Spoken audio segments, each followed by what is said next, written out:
This is Magic for Music, the insider's view of music at Netherstowe School in Lichfield.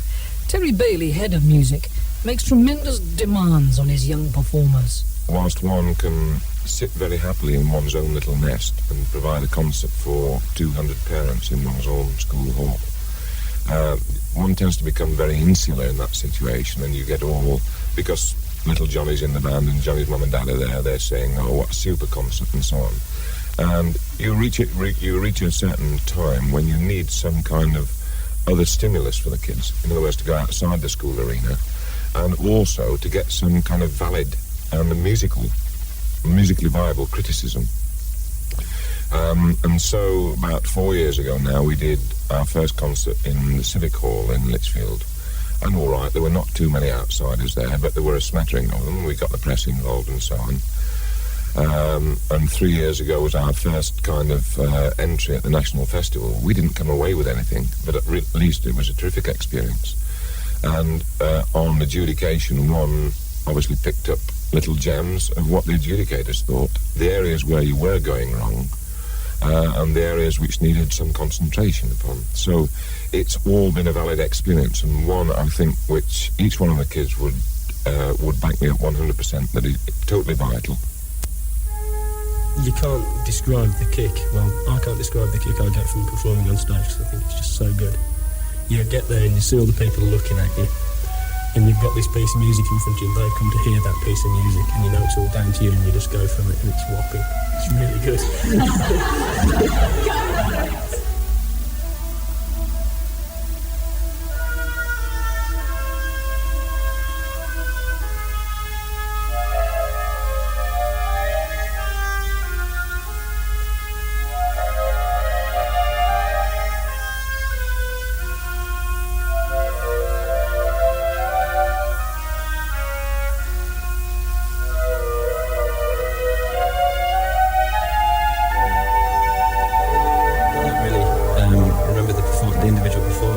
As such, you just remember the experience, I think, because the piece you practiced and practiced, so you don't remember the actual performance of that piece in that place.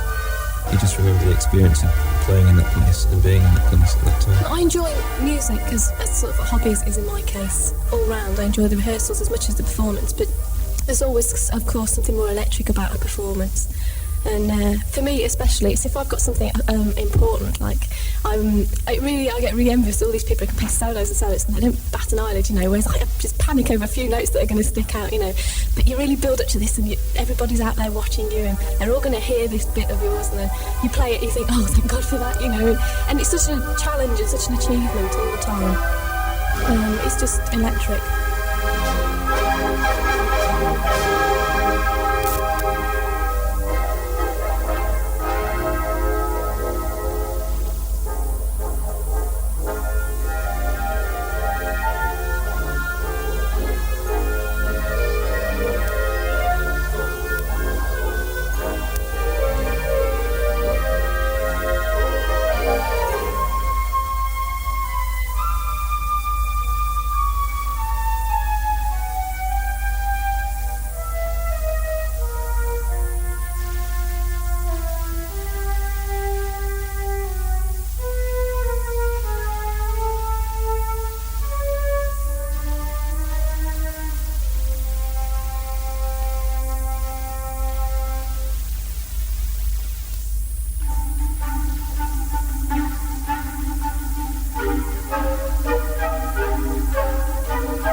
You're nervous when you go on, then you sit down, and as soon as you start to play, well, I find it, the nerves go.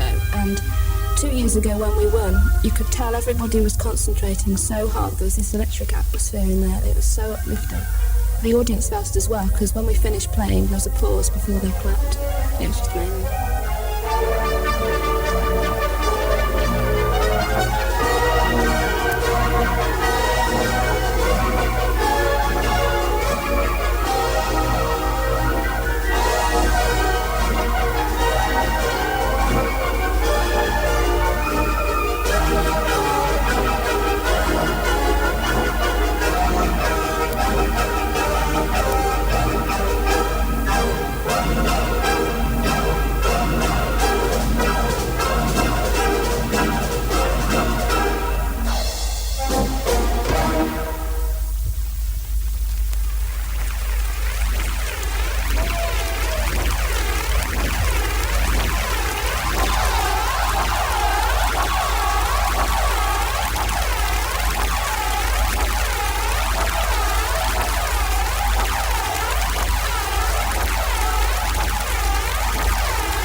obviously we must always push them for the ultimate. And if ever I feel they go on stage and give less than they can give, then there's a bit of a rollicking from me for that particular kid or that particular group. So I expect the ultimate commitment from them when we get on stage. But at the same time, I'm very aware that certain people within a unit have got certain limitations. Whilst one must quietly encourage, that's the best way, the wrong way to do would be to blow on top and probably destroy what kind of self-confidence they're building up.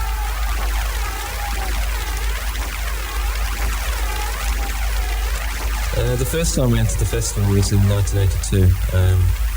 We had an audition in Birmingham Town Hall, which we got through. We played in the festival hall with 5 other orchestras. We played Black Line Dances by Hugo Colm. We didn't get an outstanding award. We didn't get any further, but the experience was very good. That was the largest hall we'd ever played in. There weren't many people there, but the experience was still memorable. We sort of improved. We were determined to get somewhere, determined to win. And we did a lot of rehearsing. We had the right piece, I think, at the right time. I think we decided quite a few months earlier we were determined to win this year. We'd felt so sick the year before, sitting in the hall, they announced the awards, we hadn't got anything. I think we all felt it, and we thought, right, this year it's not going to be the same. This year we're going to get one of those awards. So I think we all, as well as the conductor, we all really put our backs into it, and we had rehearsals and more rehearsals at weekends as well. And I think we just got the build-up right. It seemed to come at the right time. We stayed overnight at the Thames Polytechnic, which was vacated by students, so we all had a room each, so we all had an early-ish night, so we got a good amount of sleep, and then we were up early in the morning. After breakfast we had rehearsals, which went really well. We were very pleased, apart from a few odd mistakes, but we thought, well, it's good to have a bad-ish rehearsal on the morning before, because then we play better in the afternoon, sort of thing. The change rooms are like under the stage. Walk onto the stage, and I think John said before you get there, and it's unbelievably big. And I myself hadn't been there before, so I was amazingly panicking. I think everyone was as well. And basically we just got on there, played the piece as well as we could. They obviously give the adjudication, you're sitting there, and they go through each group and they give you the comments on each group, and you hear your comments, you think, well, is that good or is that bad, or what do they mean by that? I mean, gosh, have we got enough good points here? Is there anything? The tension's building, and then we're all sitting in the auditorium waiting for the result, and it's that moment when you know they're going to announce it, and it's sort of make or break. You don't know whether it's you or not. And in fact they didn't even get through the title of the winners, because as soon as they said the let us go, we all sort of stood up and screamed and shouted, and you couldn't hear the adjudicators congratulating us or anything, because we were just saying. And we took sort of 300 supporters with us, so they were all standing up as well and shouting. And so very emotional, very tearful, but tears of happiness. I mean, we were all very, very elated. It was just it was really unbelievable. It took a long while for it to really sink in, and there were tears everywhere. It was soaking your shoulder on both sides, and then you're soaking the front as well.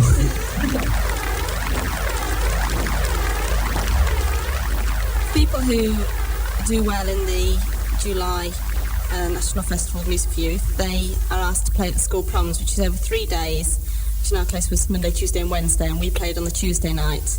We went down on the Monday and stayed at a hotel in London, because we're pretty reckless in it. And we rehearsed at the Albert Hall on the Tuesday morning. We had an hour rehearsal, which we were very lucky to get. At that time, the composer who wrote the piece for us, Ken Platts, he came down and listened to us playing and sort of gave us a bit of criticism, a bit of help. And then, very nervous, I think we went back to the hotel, we collected our stuff for the evening, we went down to the Royal Albert Hall, and I mean, remembering when we walked on stage, it was amazing the size of the place. We sort of looked amazed. It was completely full, and it was sort of think we were all very nervous. We did play well, and we had a lot of applause at the end of it. You can see other people with banners, and especially our banners, the staff got a banner that they made, and they hung it over the box so we could all see it when we were on stage. The thing that sticks in my mind was the announcer of the evening, Atara Bentoving, the very famous flute player. She announced us as an ordinary school orchestra, you see. So we were all sitting there and thinking, oh, that's really nice, that is. I mean, I don't think she was expecting much from our performance. And then we went on, played, and then she came up and she was absolutely, she was amazed, she couldn't believe it. And that was an ordinary school orchestra, but as you've just heard, they were not ordinary at all. And she was, she was over the moon, I think, from such sound from a school orchestra. She couldn't believe it.